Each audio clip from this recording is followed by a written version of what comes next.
சர்க்கரை நோயை கட்டுப்படுத்தும் 10 மூலிகைகள். 1. ஆவாரம் பூ. ஆவாரம் பூ நீரிழிவு நோயை கட்டுப்படுத்துவதில் சிறந்த பணியாற்றுகிறது.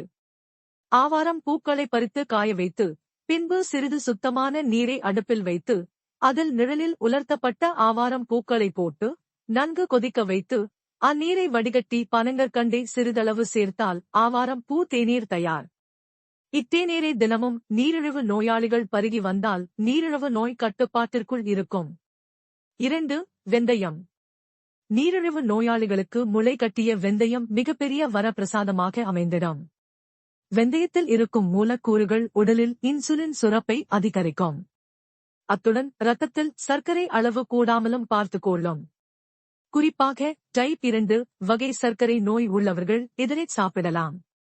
நீரிழிவு நோய்க்கு மருந்தாக 10 கிராம் வெந்தயத்தை எடுத்து வெந்நீர் விட்டு 3 மணி நேரம் ஊற வைத்த பின் வடிகட்டி குடிக்கலாம். உணவுக்கு பின் காலை, மதியம், இரவு என 3 வேளையும் இதை எடுத்துக் கொள்ளலாம். 3. சிறு குறிஞ்சான். சிறு குறிஞ்சான் என்னும் சர்க்கரை கொல்லி இலைகள் டைப் 1 மற்றும் டைப் 2 ஆகிய இரு வகை நீரிழிவு நோய்களை குணப்படுத்துவதில் மிகவும் பயனுள்ளதாக இருக்கும். இது கணையத்தில் உள்ள செல்களை புத்துயிர் பெறச் செய்து இன்சுலின் அளவை அதிகரிப்பதன் மூலம் இரத்த சர்க்கரை அளவை குறைக்கிறது. சர்க்கரை வியாதி உள்ளவர்கள் சிறுகுறிஞ்சான் இலையை நிழலில் காய வைத்து இடித்து தூள் செய்து சலித்து வைத்துக் கொண்டு நெய்யில் குழைத்து சாப்பிட்டால் சிறுநீரில் சர்க்கரையின் அளவு குறைந்து நாளடைவில் நோய் முற்றிலும் குணமாகும்.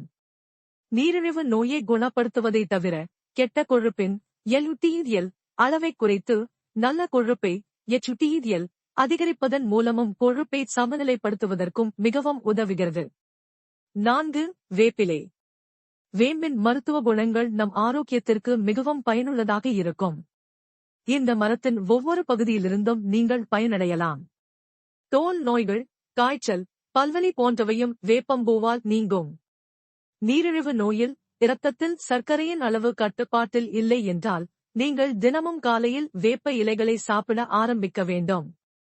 1 லிட்டர் தண்ணீரில் 15 முதல் 20 வேப்பிலையை போட்டு நன்றாக கொதிக்க வேண்டும். அது அரை லிட்டர் ஆகும் வரை கொதிக்க வைக்க வேண்டும். பின்பு இலைகளை வடிகட்டி தண்ணீரை மட்டும் எடுத்துக் கொள்ள வேண்டும். இந்த தண்ணீரை காலையில் வெறும் வயிற்றில் குடிக்கலாம். அல்லது மதியம் மற்றும் இரவு உணவிற்கு முன்பு அரை டம்ளர் குடிக்க வேண்டும். இதனைத் தொடர்ந்து செய்து வந்தாலே போதும். நீரிழிவு நோய் படிப்படியாக குறைந்துவிடும். 5. நாவல் பழம். நீரிழிவு நோயாளிகள் சிலருக்கு அடிக்கடி சிறுநீர் வெளியேறும். அவர்கள் நாவல் பழத்தின் விதைகளை இடித்து எடுக்கப்பட்ட தூளை தினமும் 1 கிராம் வீதம் காலையிலும் மாலையிலும் தண்ணீருடன் கலந்து உட்கொள்ள வேண்டும். இவ்வாறு செய்தால் சிறுநீர் போக்கு குறையும். நாவல் பழச்சாற்றை தினமும் 3 வேளை தவறாமல் உட்கொண்டு வந்தால் நீரிழிவு நோயாளியின் சர்க்கரையின் அளவு 15 நாட்களில் 10% குறைத்துவிடலாம்.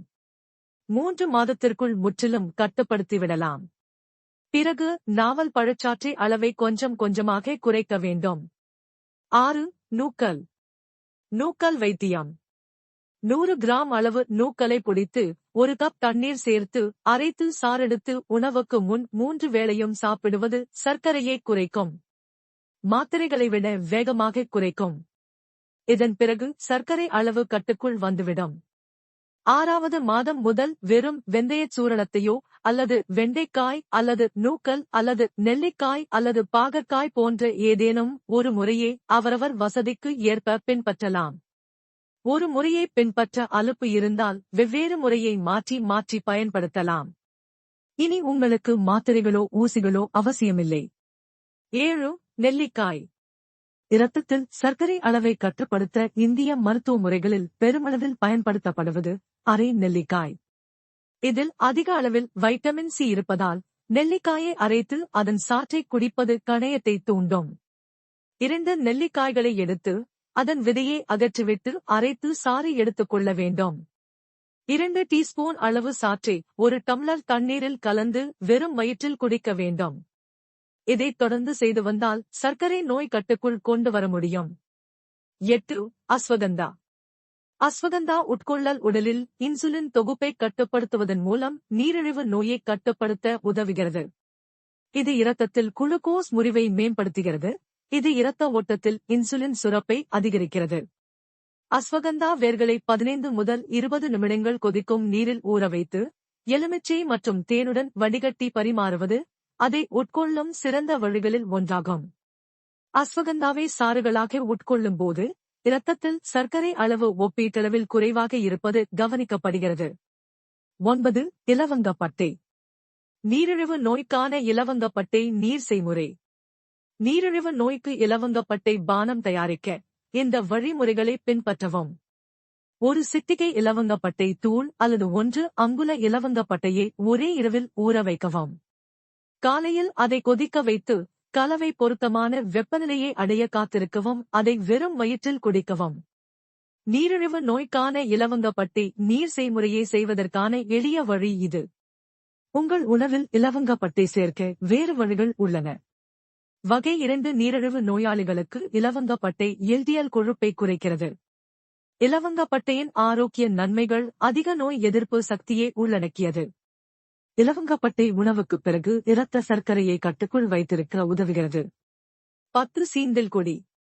சீந்தில் கொடி ஆயுர்வேதத்தின் மிகவும் பிரபலமான மூலிகைகளில் ஒன்றாகும். இது நோய் எதிர்ப்பு சக்தியை அதிகரிக்கும் மூலிகையாக இருக்கிறது. சர்க்கரை அளவை பாதிக்கிறது மற்றும் நீரிழிவு நோயை கட்டுக்குள் வைத்திருக்க உதவுகிறது. நீரிழிவு நோயில் உண்டாகும் அதிதாகத்தை குறைக்க சீந்தில் உதவுகிறது.